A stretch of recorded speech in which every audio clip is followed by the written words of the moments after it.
आइए दोस्तों, आप सभी का पुनः स्वागत है। ठीक है, तो हम लोग इस मौर्य वंश के पार्ट में आ गए हैं। इसका सीरीज चल रहा है मगध साम्राज्य का। ठीक है ना। तो आज मौर्य वंश का अंतिम क्लास होगा। इसके बाद हम लोग शुंग वंश देखेंगे, है ना। आपको बताए भी थे कि इसको क्रम से सजाने के लिए भी पूछता है, इसलिए हम इसको हर वीडियो में रखते हैं। हर एक वंश के बाद कौन सा वंश आता है ऐसा पूछ दिया जाता है। ठीक है ना। तो ध्यान देखिए, पहले है जो बृहद्रथ वंश है। ठीक है, ध्यान देंगे। मगध साम्राज्य में पहले जो वंश आता है वो है बृहद्रथ वंश, फिर उसके बाद है हर्यक वंश। ठीक है, शिशुनाग वंश, फिर नंद वंश, फिर मौर्य वंश, शुंग वंश, कर्ण वंश और कुषाण वंश। ठीक है ना। हम लोग कहाँ तक पहुंच गए हैं?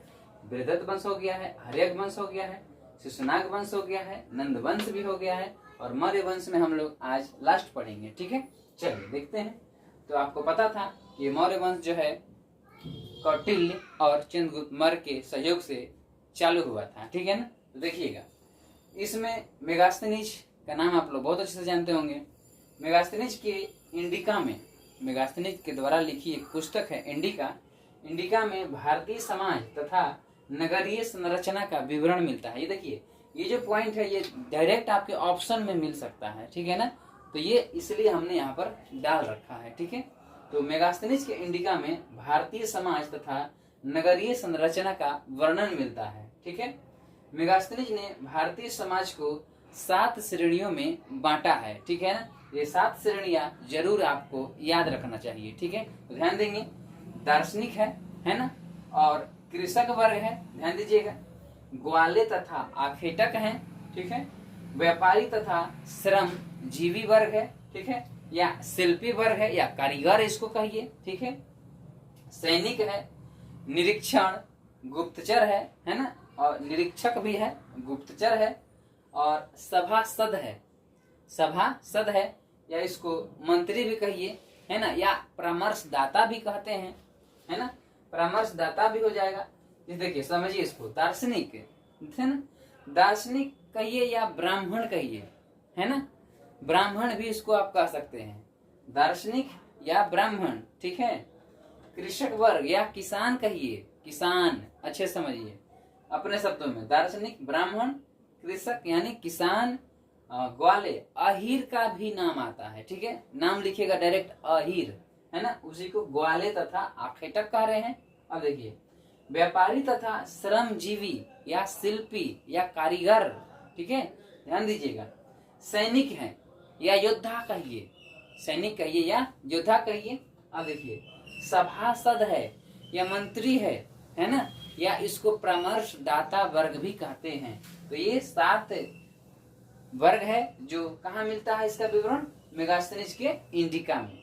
अब देखिए, कौटिल्य के अर्थशास्त्र में राजनीतिक नीतियों पर प्रकाश डाला गया है। याद रखिएगा, डायरेक्ट क्वेश्चन आता है कि कौटिल्य का अर्थशास्त्र जो है वो किस विषय से जुड़ा हुआ है, तो लोग उसमें अर्थशास्त्र मार देते हैं। ये गलत हो जाता है।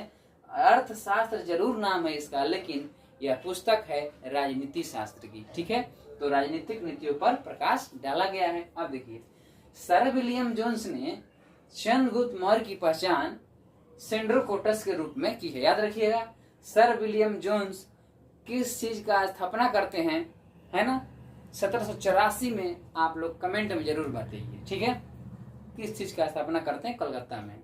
ठीक है, कमेंट में जरूर बताइएगा।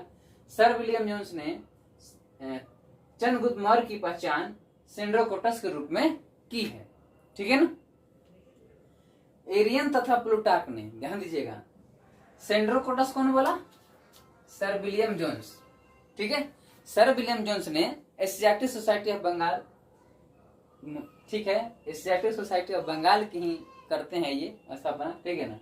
सर विलियम जोन्स ने चंद्रगुप्त मौर्य की पहचान सेंड्रोकोटस के रूप में की है। ठीक है ना।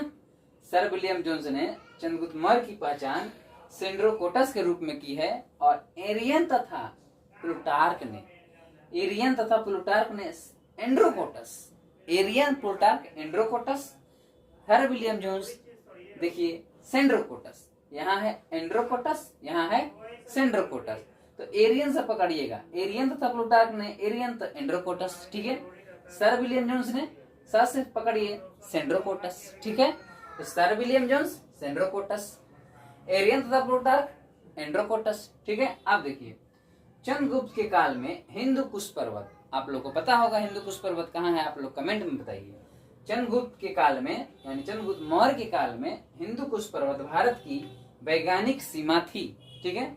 इसे यूनानी लेखकों ने इंडियन काकेशस कहा है ना, इंडियन काकेशस कहा है यूनानी लेखकों ने। अब देखिए गिरनार अभिलेख के अनुसार, आप बताइए गिरनार कहाँ है, कमेंट में बताइए। गिरनार अभिलेख के अनुसार चंद्रगुप्त मौर्य का राज्यपाल, उसका नाम है पुष्यगुप्त, ठीक है ना, पुष्यगुप्त वैश्य, पुष्यगुप्त वैश्य नाम है उसका। पुष्यगुप्त वैश्य ने सुदर्शन झील का निर्माण कराया था, ठीक है। तो सुदर्शन झील का निर्माण इसी के काल में हुआ, चंद्रगुप्त मौर्य के काल में उसका राज्यपाल था पुष्यगुप्त वैश्य ने कराया था, ठीक है। अब देखिए दक्षिण में उत्तरी कर्नाटक तक विजय प्राप्त की थी चंद्रगुप्त मौर्य ने। दक्षिण में क्वेश्चन पूछता है कि चंद्रगुप्त मौर्य की सीमा दक्षिण में कहां तक थी, तो कर्नाटक राज्य देखिए, नक्शा में देखिए आप लोग, है ना, हमारे सामने नक्शा दिख रहा है, आप लोग भी देखिए। तो कर्नाटक जो राज्य है उसकी ऊपरी सीमा यानी कि उत्तरी सीमा तक थी, है ना। अब देखिए बंगाल पर विजय की जानकारी महास्थान अभिलेख से मिलता है।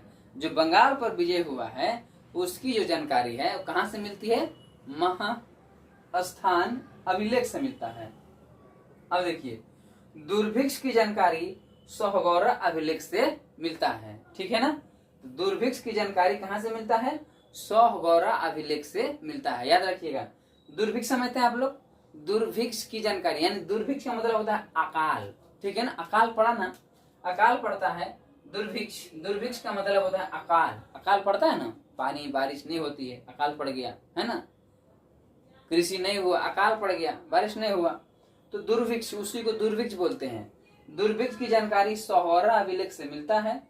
अंत में जैन मुनि भद्रबाहु के साथ ये कर्नाटक के श्रवणबेलगोला में चले जाते हैं, है ना, और इन्होंने अपना प्राण संलेखना विधि से 298 ईसा पूर्व में त्याग देते हैं, ठीक है, ध्यान दीजिएगा। अंत में जैन मुनि भद्रबाहु के साथ श्रवणबेलगोला चले गए और जहां 298 ईसा पूर्व में अपना प्राण त्याग देते हैं, किस विधि से, संलेखना विधि से, ठीक है ना।